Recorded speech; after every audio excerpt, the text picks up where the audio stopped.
നമസ്കാരം. എം.ആർ. അജിത് കുമാറിന്റെ കേസിലെ ഹൈക്കോടതി വിധി കേരളത്തിലെ മാധ്യമങ്ങൾ ചർച്ച ചെയ്യുന്നതേയില്ല. നിങ്ങൾ ശ്രദ്ധിച്ചിരുന്നോ? ഇന്നത്തെ പത്രത്തിൽ ഒരു വാർത്തയാണ്, ശ്രദ്ധിച്ചേ. എം.ആർ. അജിത് കുമാറിന്റെ പടം കാട്ടിയിട്ട് മനോരമ റിപ്പോർട്ട് ചെയ്തിരിക്കുന്നതാണ്. അജിത് കുമാറിന്റെ അനധികൃത സ്വത്ത് കേസ് തുടരന്വേഷണമില്ല, മുഖ്യമന്ത്രിക്കെതിരെ പരാമർശവും നീക്കി. ആര് എന്ത് ഒന്നും ക്യാപ്ഷൻ ഇല്ല. അതായത് ഹൈക്കോടതിയിലെ കേസാണ്. വിദഗ്ധമായിട്ട് തന്നെ മനോരമ ക്യാപ്ഷൻ വായിച്ചു പോകുന്നവർക്ക് മുന്നിൽ സർക്കാർ നീക്കിയെങ്കിൽ അങ്ങ് നീക്കി എന്ന് കരുതിക്കോട്ടെ, അതാണ് ആ സെന്റൻസിന് തന്നെ ഉള്ളടക്കം. അതിനപ്പുറത്തേക്ക് ഹൈക്കോടതി എന്ന് വെച്ചാൽ അയ്യോ ഹൈക്കോടതി അത് നീക്കിയ, അങ്ങനെയാണെങ്കിൽ അജിത് കുമാറിന്റെ കേസിൽ അത് കള്ളമായി മാറിയോ എന്നൊരു തോന്നൽ ഒരു പക്ഷേ ആർക്കെങ്കിലും വന്നുപോയാൽ സത്യം തിരിച്ചറിയില്ലേ.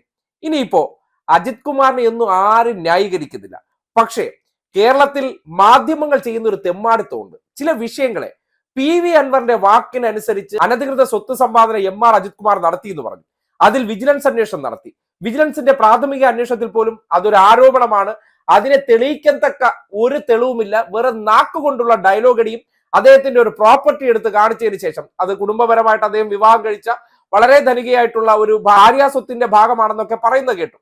ആ ഒരു വിഷയത്തിൽ ഇപ്പോ ഹൈക്കോടതിയിലേക്ക് എം.ആർ. അജിത് കുമാർ പോയപ്പോൾ സ്വാഭാവികമായിട്ട് ഹൈക്കോടതി ആ വന്ന പരാമർശങ്ങളെല്ലാം പരിശോധിച്ചു. അതിൽ എം.ആർ. അജിത് കുമാറിന് പറയേണ്ട കാര്യങ്ങൾ കേട്ടതിന് ശേഷം ഇത് നിലനിൽക്കില്ല, അനധികൃത സ്വത്ത് സമ്പാദനവുമായി ബന്ധപ്പെട്ട കേസ് ഒരു പൊതു താല്പര്യ ഹർജി എടുത്ത് ചവറ്റുകുട്ടയിൽ എറിഞ്ഞിരിക്കുകയാണ്.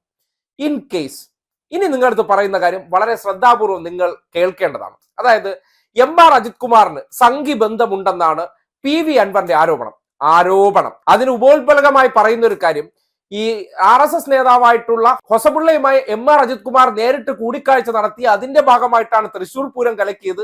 അതിന്റെ ഭാഗമായിട്ട് ഇദ്ദേഹം അനധികൃത സ്വത്ത് സമ്പാദനമൊക്കെ നേടിയെന്നൊക്കെ ആര് പറയുന്നു? PV അൻവർ പറയുന്നു. ഈ വാക്കും കേട്ടിട്ട് ഇന്നലകളിൽ സർക്കാർ നടപടി എടുത്തെന്ന് നിങ്ങൾ വിചാരിക്കുക. ഇന്നിപ്പോ എന്തായേനെ? ഈ കേസ് തള്ളുകയാണ്. അനധികൃത സ്വത്ത് സമ്പാദനത്തിന് എം.ആർ. അജിത് കുമാറിന് അന്ന് സസ്പെൻഷൻ കൊടുത്തു എന്ന് നിങ്ങൾ അങ്ങ് വിചാരിക്കുക. കാര്യം ചെയ്തിരുന്നു. ഇന്ന് എന്തായനെ വാർത്ത? പിണറായി വിജയന് തിരിച്ചടി, അല്ലെങ്കിൽ സർക്കാരിന് തിരിച്ചടി. എം.ആർ. അജിത് കുമാറിനെതിരെ എടുത്ത നടപടി ഹൈക്കോടതി റദ്ദാക്കി. ആയിരിക്കുമോ അല്ലയോ? അപ്പോ ഇന്നിപ്പോ അത്തരം തീരുമാനം എടുക്കാത്തത് കൊണ്ടും മാധ്യമങ്ങൾ സൃഷ്ടിച്ച രീതിക്കനുസരിച്ച് സഞ്ചരിക്കാത്തത് കൊണ്ടും അത് വലിയ വാർത്താ ചർച്ചയല്ലാതെ പോകുന്നു. പക്ഷെ ഇന്നലകളിൽ ഈ അനധികൃത സ്വത്ത് സമ്പാദനവും PV അൻവറിന്റെ പ്രതികരണവും മാധ്യമങ്ങൾ ഏത് രീതിയിലാണ് ആഘോഷിച്ചതെന്ന് നിങ്ങൾ കണ്ടതല്ലേ? നിങ്ങൾ കണ്ട ആ വാർത്ത ഇന്ന് ഏത് രീതിയിലാണ് ചർച്ച നടക്കുന്നത്, മാധ്യമങ്ങൾ ഏത് രീതിയിലാണ് വാർത്ത കൊടുത്ത് ഒഴിവാക്കുന്നത് നോക്കിയേ. പിണറായി വിജയൻ ആണോ ഈ ഹർജിയുമായി പോയത്? അല്ലല്ലോ. എം.ആർ. അജിത് കുമാർ പോയി. വിജിലൻസിന്റെ പ്രാഥമിക അന്വേഷണത്തിൽ അദ്ദേഹത്തിനെതിരെ ഈ അനധികൃത സ്വത്ത് സമ്പാദനവുമായി ഒന്നും കണ്ടെത്താൻ കഴിഞ്ഞില്ലെന്ന് വിജിലൻസ് റിപ്പോർട്ട് വന്നു. അത് പിന്നീട് സിംഗിൾ ബെഞ്ച് ജഡ്ജി പരിഗണിക്കുകയാണ്. ആ സന്ദർഭത്തിൽ മുഖ്യമന്ത്രിക്കെതിരെ കൂടി ഒരു പരാമർശം നടത്തിക്കൊണ്ട് ഇതിൽ തുടരന്വേഷണം നടത്തണം, വിജിലൻസ് റിപ്പോർട്ട് റദ്ദാക്കിക്കൊണ്ടൊരു ഉത്തരവ് വന്നു. ഒരു ഉദ്യോഗസ്ഥൻ വീണ്ടും എന്ത് ചെയ്തു? അടുത്ത കോടതിയിലേക്ക് പോയി. കോടതിയിൽ പോയപ്പോൾ അദ്ദേഹം പറഞ്ഞ കാര്യങ്ങൾ ഹൈക്കോടതി കൃത്യമായി കേൾക്കുകയും നാഗരാജു എന്നൊരു വ്യക്തി അത് പൊതു താല്പര്യ ഹർജി കൊടുത്തത് എല്ലാം കൂടി ചേർത്ത് അതങ്ങ് തള്ളിക്കളയുകയും ചെയ്യാണ്. ഇനിയിപ്പോ എന്താണാവോ പറയാനുണ്ടാവുക? ഈ വിഷയവുമായി ബന്ധപ്പെട്ട് മനോരമ ഉൾപ്പെടെ വാർത്ത കൊടുത്തേക്കുന്ന രീതി കൂടി നിങ്ങൾ കാണണം. അനധികൃത സ്വത്ത് സമ്പാദന കേസിൽ ADGP എം.ആർ. അജിത് കുമാറിനെതിരെ തുടരന്വേഷണത്തിന് നിർദ്ദേശിച്ച തിരുവനന്തപുരം വിജിലൻസ് പ്രത്യേക കോടതി ഉത്തരവ് ഹൈക്കോടതി റദ്ദാക്കി. പ്രോസിക്യൂഷൻ അനുമതിയോടെ കാര്യത്തിൽ ഉൾപ്പെടെ നടപടിക്രമങ്ങൾ പാലിച്ചില്ലെന്ന് വ്യക്തമാക്കിയാണ് ഉത്തരവ്.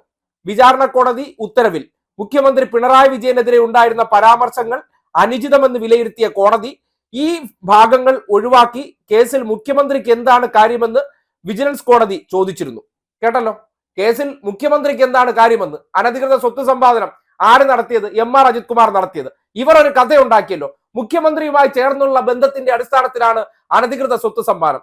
കോടതി കൃത്യമായിട്ട് ചോദിക്കുകയാണ്, ഇതിലെന്താണ് മുഖ്യമന്ത്രിക്ക് ബന്ധം? ഒരു ഉത്തരവും ഇല്ല. ഞങ്ങൾ ഉണ്ടാക്കിയ കഥയ്ക്ക് തെളിവെടുക്കാൻ പറ്റില്ലല്ലോ. ഞങ്ങൾ ഇതുപോലുള്ള എം.ആർ. അജിത് കുമാർ പിണറായി ബന്ധത്തിനിടയിൽ നിന്ന് ഇഷ്ടംപോലെ പണം ഒപ്പിച്ചു.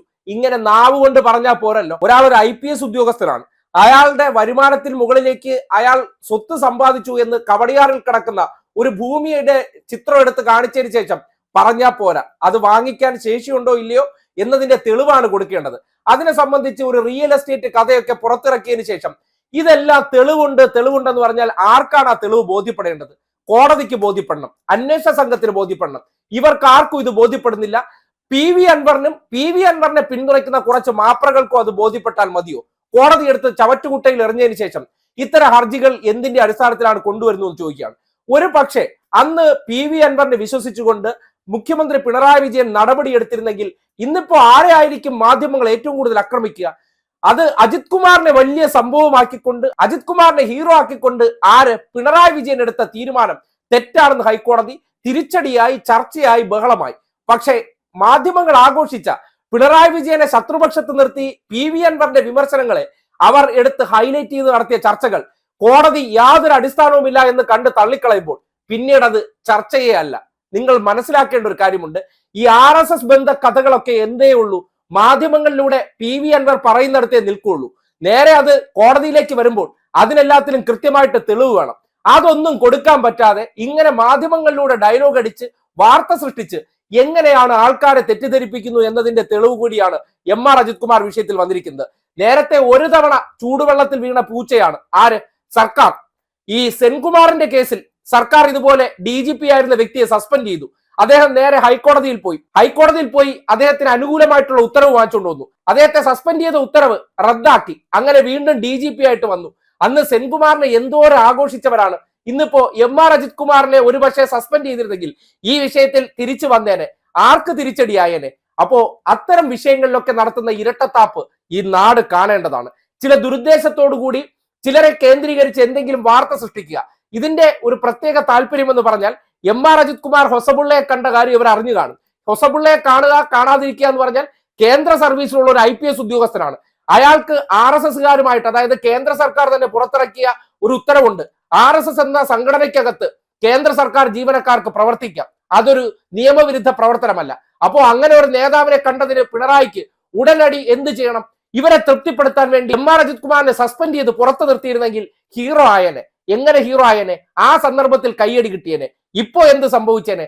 ആ വരും വരായികയെ കുറിച്ച് തിരിച്ചറിവുള്ളത് കൊണ്ട് തന്നെയാണ് ആ വിഷയത്തിൽ കൃത്യമായി തെളിവ് വരട്ടെ, അന്വേഷണം നടക്കട്ടെ എന്ന തീരുമാനം മുഖ്യമന്ത്രി എടുത്തത്. ഇപ്പോ ആരുടെ ഭാഗത്താണ് ശരി? അപ്പോ ചർച്ചയില്ല. ആ വിഷയത്തിൽ വാർത്തയുമായി ബന്ധപ്പെട്ട് പി വി അൻവറിന് പ്രതികരണം പോലും ഇല്ലാത്തൊരവസ്ഥ. ഈ ഇരട്ടത്താപ്പ് നാട് മനസ്സിലാക്കേണ്ടതാണ്. എങ്ങനെയാണ് ചിലരെ കേന്ദ്രീകരിച്ച് വ്യാജ വാർത്തകൾ സൃഷ്ടിച്ച് ഈ നാട്ടിൽ ആഘോഷങ്ങൾ നടക്കുന്നതെന്ന് നിങ്ങൾക്ക് ഈ ഒരു ഉദാഹരണം കണ്ടിട്ടെങ്കിലും മനസ്സിലാക്കണം. MR അജിത് കുമാർ തെറ്റ് ചെയ്തിട്ടുണ്ടെങ്കിൽ അന്വേഷണ ഉദ്യോഗസ്ഥർ കണ്ടെത്തി നടപടി എടുക്കട്ടെ. അതിനപ്പുറത്തേക്ക് അയാളുടെ RSS ബന്ധം, അല്ലെങ്കിൽ അയാൾ ഏതെങ്കിലും നേതാവിനെ കണ്ടു, അല്ലെങ്കിൽ ആ നേതാവിനെ കണ്ടതിന്റെ ഭാഗമായിട്ട് തൃശൂർ പൂരം കലക്കി എന്നൊക്കെ നാവ് കൊണ്ട് ഡയലോഗ് അടിക്കാം എന്നതിനപ്പുറം തെളിവുകളാണ് ഒരു വ്യക്തിയെ ആരോപണ വിധേയൻ എന്നതിനപ്പുറം കുറ്റക്കാരനാക്കുന്നു എന്നുള്ള സാമാന്യ ബോധമെങ്കിലും ഓരോ വ്യക്തിക്ക് വേണമെന്ന് മാത്രമേ ഈ വിഷയത്തിൽ പറയാനുള്ളൂ. മാധ്യമങ്ങളുടെ വാർത്താ കച്ചവടത്തിന് ഓരോ ദിവസവും ഓരോ കഥകൾ അവർ കിട്ടും, ഓരോ വ്യക്തിയെ ഇരയാക്കും. അതിനുശേഷം അവർ പൊടിയും തട്ടിപ്പോകും. വസ്തുതകൾ ജനം അറിയണമെന്ന് നിർബന്ധമേ അവർക്കില്ല. പ്രത്യേകിച്ച് ഇടതുപക്ഷത്തിന്റെയോ പിണറായിയുടെ ഭാഗത്താണ് ന്യായമെങ്കിൽ അത് ടോട്ടലി മുക്കുന്നത് എങ്ങനെയാണ് എന്നതിന്റെ തെളിവ് കൂടിയാണ്. ആ വിഷയവുമായി ബന്ധപ്പെട്ട് കോടതിയിൽ നിന്ന് ഇത്രയും ശക്തമായിട്ടുള്ള ഒരു ഉത്തരവ് പുറത്തു വരുമ്പോൾ ചർച്ചയാകാതെയും അതിനെ സംബന്ധിച്ച് തെറ്റിദ്ധരിച്ച ജനങ്ങൾ അങ്ങനെ തന്നെ ഇരുന്നോട്ടെ എന്ന നിലയ്ക്ക് അതിനെ മാറ്റി നിർത്തി മറ്റു പുതിയ വിഷയങ്ങളുടെ പിറകെ ഇവർ പോകുന്നതിന്റെ രാഷ്ട്രീയമെന്നും പറയേണ്ടി വരികയാണ്.